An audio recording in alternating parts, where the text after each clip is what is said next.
There are things they didn't tell you and things you don't want to say out loud, but I'm going to tell you and say some things out loud. This is not an exhaustive list, just a glimpse. No judging, just listening. I'll wager there'll be some knowing nods and oohs, even if secretly to yourself.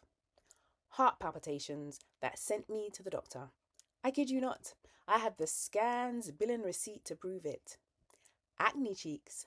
Right then left, like a rally at Wimbledon, managing somehow to land in the same spots. Blurry eyes. Yeah, at your last eye check, they said you still had 20/20 vision. At the following check, you paid for the OCT and everything came back fine. Symptoms so sporadic it took ages to join the dots, and that was before the brain fog. Currently, joining the last 5 minutes with now can be a struggle. Then every now and then I do the tango with anxiety, the did I, didn't I? A familiar occurrence for many of us, but now it's supersized without the fries.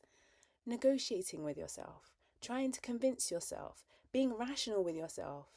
You do not need to go back and check the cooker. You know you switched it off. Then you turn the key, take off your shoes, take a look, and prove what you already knew. You switched it off. Doesn't stop you from checking every hob, even though you only used one. Then you put back on your shoes as an extra layer of frustration, turn the key, and finally go on your way. At least my tango partner isn't always around. I can't imagine what it would be like to be doing that dance all the time. I also know some are waltzing with dark thoughts. The 1, 2, 3, 1, 2, 3, 1, 2, 3, never stopping until feeling like you are losing all sense of balance, mind and body. You know the vertigo thing is bad when a shop clerk reaches out to steady you. Did you know about that one? Or like me, have you secretly wondered if you were showing early signs of a motor neuron disease? Afraid to think it out loud, much less say it out loud. Talking about loud sometimes sounds so much louder. I've never been a fan of crowds, but now a room full of 3 can be 3 too many, leaving me with new sweet sensations. And I love me some sweet sensations, especially Walker's Thai sweet chili sensations. But these noise sensitivity burns my senses in ways that cause irritation. Oh, the irritation of multiple persuasions, including irritation in and around our intimate parts. Nobody tells you about that. Now, to cap it off, my hair is cutting out, cut to me as a teen when the hairdressers damaged my scalp.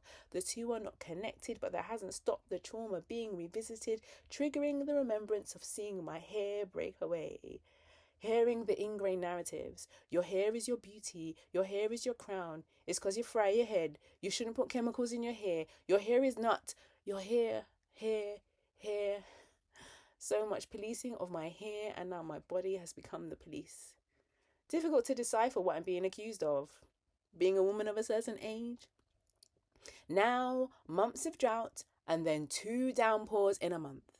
Even got my phone asking if I've not had my period yet. Now it's confused as it's only been 12 days since my last period. For years, I've carried a notepad in my bag and a period pad or 2. Now I can't leave the house without 3 to 4 just in case. If I could fill so many notepads in a day, I would have a novel or 2 written by now, or at least a collection of short stories. Maybe the title should be Perimenopause is a Menace.